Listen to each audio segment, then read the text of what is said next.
The arrival of Imperial allies in the Great War was a devastating blow from which the Republic never fully recovered.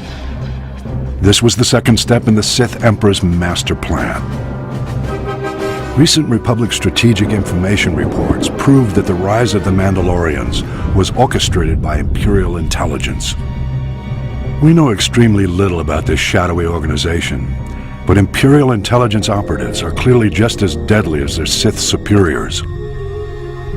The galaxy's criminal networks wavered endlessly during the Great War, debating whether to back the Republic or the Empire.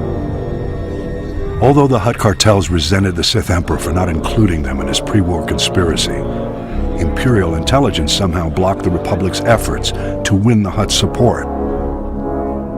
Scattered around the galaxy, Mandalorian mercenaries and bounty hunters faced the same choice as the Hutts. Some signed on with the Empire, but most remained independent. Imperial diplomats made repeated attempts to recruit the galaxy's most infamous bounty hunters, but were turned down every time. The Empire shifted its tactics. Mandalorian mercenaries and bounty hunters often fought as gladiators for money and glory, a mark of honor in the Mandalorian culture.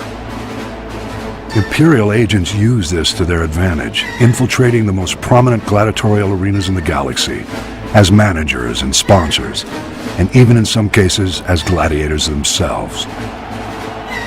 The Imperial agents singled out a proud young gladiator to be their pawn. This young gladiator had always fared well in the arena, but with his new Imperial allies, his rise was accelerated to unprecedented levels. Rigging arena fights is not unheard of, but Imperial agents brazenly sabotaged the entire system by drugging their champion's competition. None could stand against him. The whispers of Imperial agents became cheers in the arena. Mandalore, Mandalore. The ancient title of Ultimate Warrior King was thrust upon the young gladiator. His infamy grew, and when he called, the Mandalorians rallied to their new master. The new Mandalore secretly served masters of his own, however. Imperial agents pulled their puppet strings, and the Mandalorian army blockaded the Hydian Way and challenged the Jedi.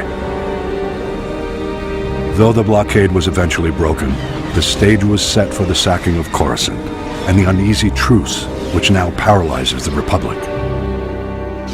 The Mandalorian-Sith alliance remains intact to this day. That could change if the original ruse was brought to light, but the Imperial intelligence covers its tracks too well. Mandalore was slain recently, and his killer, the new Mandalore, has taken his place. Whether or not he's another Imperial puppet remains to be seen, but we must watch him closely. Imperial agent success in bringing the Mandalorians into the war was the counterplay to the Republic's first string of victories, the subject of my next report.